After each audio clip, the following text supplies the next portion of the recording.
Programa 12. Cuentos breves latinoamericanos.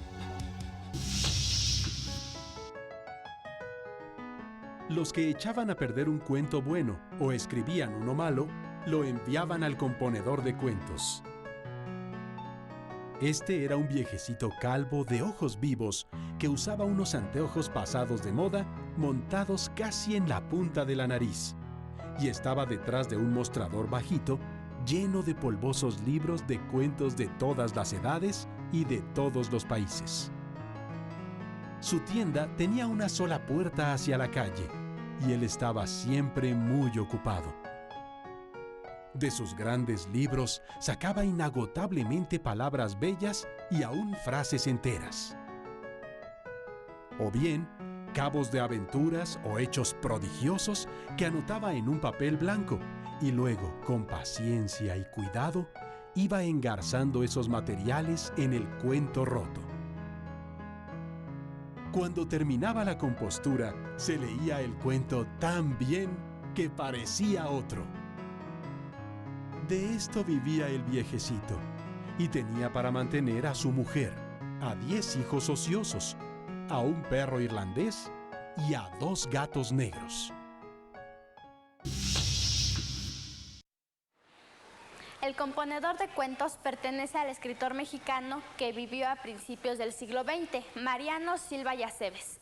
Este relato es uno de los mejores ejemplos de la narrativa breve latinoamericana, un tipo de cuento que tiene características muy particulares. Más adelante, algunos escritores nos contarán cuáles son las características de la narrativa breve, pero primero conozcamos un poco acerca de la historia de este género narrativo en Latinoamérica. Durante el siglo XIX, el cuento vive una gran transformación debido a que los escritores románticos europeos recrearon mitos y ambientes fantásticos, y también a la influencia del estadounidense Edgar Allan Poe, quien pensaba que un cuento bien escrito debía contener solo las palabras e ideas necesarias. Estas influencias llegaron a Latinoamérica a finales del siglo XIX y principios del XX. Durante esta época, sus principales exponentes fueron el mexicano Amado Nervo, el nicaragüense Rubén Darío y el argentino Leopoldo Lugones.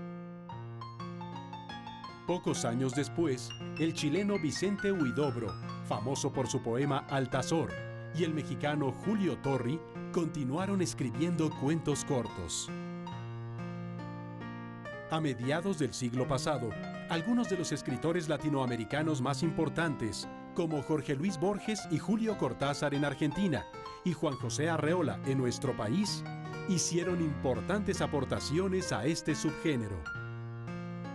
Desde entonces, el cuento breve no ha dejado de cultivarse en América Latina, región que ha llegado a destacar en la producción de este género. Por ejemplo, uno de los cuentos contemporáneos más famosos es El dinosaurio, del escritor guatemalteco Augusto Monterroso, un verdadero maestro del cuento breve en el que utiliza el humor negro y la parodia. A continuación, su cuento más famoso. Cuando despertó, el dinosaurio todavía estaba allí. Hola, ¿qué tal? Hoy tengo el gusto de entrevistar al maestro Guillermo Samperio. Maestro, dígame, ¿cuáles son las características de un texto breve? Bueno, el cuento, que es a lo que te refieres, yo lo supongo como un sistema de acciones y se cuenta una historia y solamente más que una. El chiste es que el lector vaya avanzando sin darse cuenta qué va pasando más adelante hasta que llega a un clímax y ahí él supone algún tipo de final, pero el escritor, como decimos, le ha ocultado como mago el final y cuando lee el resultado, propiamente la finalización del cuento, se encuentra con otra cosa, ¿no? Por otro lado, en cuanto a su estructura, es como una especie de reloj de esos antiguos que usaban los abuelos, con muchos engranes y muchos tornillitos. Es muy difícil escribirlos y tiene bastantes elementos como ese reloj que el cuentista tiene que ir poniendo a lo largo de su desarrollo. Tiene que contar con una buena atmósfera que tiene que ver con los sentidos, luz, oscuridad, medios tonos, olores. En un cuento se puede oler, ¿no? Como en aquel famoso libro de Susskind, El perfume. Y un buen ambiente, es decir, dónde sucede el cuento. Y atemperar bien el lenguaje, que no sea demasiado intelectual ni tampoco muy coloquial, porque son extremos que es preferible no tocar.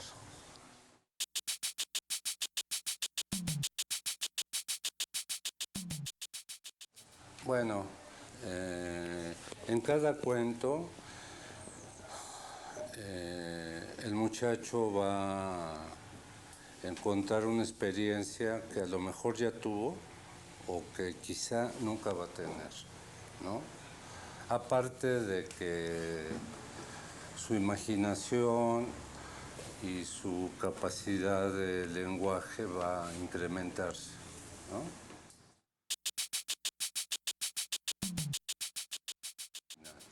Actualmente el cuento comienza con el conflicto desarrollado. Quiero decir que, por ejemplo, está una pareja desayunando y de pronto suena el teléfono, el celular de ella, y contesta. Se sale a la terraza a contestar y entonces el marido, muy enojado, se levanta y le dice, toma el plato toma el plato y lo avienta contra la pared. Y el hot cake se va así resbalando y deja una mancha marrón en la pared. Y le dice a ella, te dije que era la última vez. Y sale hacia el primer piso, ¿no? Entonces, ahí estamos empezando ya con un conflicto desarrollado. Es decir, ¿por qué se sale ella a la terraza? ¿Por qué es la última, que era la última vez? ¿Por qué se enoja tanto? ¿Por qué se sale de escena? Ya hay muchas preguntas, ¿no? Entonces, el lector va a querer que le conteste el cuentista esas preguntas, ¿no? Entonces el cuento se va desarrollando poco a poco para ir contestando esas preguntas. Un ejemplo de la narrativa breve contemporánea es el cuento Tiempo Libre, del escritor mexicano Guillermo Samperio. En la siguiente adaptación de este cuento, pongan atención en cómo se presentan algunas de las características del género. Todas las mañanas compro el periódico y todas las mañanas, al leerlo, me mancho los dedos con tinta. Mi esposa había salido de compras. Me acomodé en mi sillón favorito. Encendí un cigarro y me puse a leer la primera página. De pronto, descubrí que una mancha negra cubría mis dedos. De inmediato fui al baño y me tallé con zacate, piedra pómez y finalmente me lavé con blanqueador. Pero el intento fue inútil, porque la mancha creció y me invadió hasta los codos. Ahora, más preocupado que molesto, llamé al doctor y me recomendó que lo mejor era que tomara unas vacaciones o que durmiera. Después llamé a las oficinas del periódico para elevar mi más rotunda protesta. Me contestó una voz de mujer que solamente me insultó y me trató de loco. En el momento en que hablaba por teléfono, me di cuenta de que, en realidad, no se trataba de una mancha, sino de un número infinito de letras pequeñísimas, apeñuscadas como una inquieta multitud de hormigas negras. Cuando colgué, las letritas habían avanzado ya hasta mi cintura. Asustado, corrí hasta la puerta de entrada, pero antes de poder abrirla, me flaquearon las piernas y caí estrepitosamente. Tirado boca arriba, descubrí que, además de la gran cantidad de letras hormiga que ahora ocupaban todo mi cuerpo, había una que otra fotografía. Así estuve durante varias horas, hasta que escuché que abrían la puerta. Me costó trabajo hilar la idea, pero al fin pensé que había llegado mi salvación. Entró mi esposa, me levantó del suelo, me cargó bajo el brazo, se acomodó en mi sillón favorito, me ojeó despreocupadamente y se puso a leer. ¿Por qué le ocurre esa transformación al personaje de este cuento? Porque, ahí trata de que, el señor por leer mucho el periódico, se le fueron poniendo las letritas en su mano, ya de ahí ya corrió hasta los codos y hasta la cintura. Porque de que leía el periódico, él se imaginaba de que se convertía en periódico, de que tanto le gustaba leer y pues, de tanto que se la estaba creyendo, pues se convirtió en periódico. Porque él siempre cuando se paraba, él siempre leía el periódico. Y pues se le vino esa imaginación de que si como que lo leía a diario, se iba a convertir él en periódico.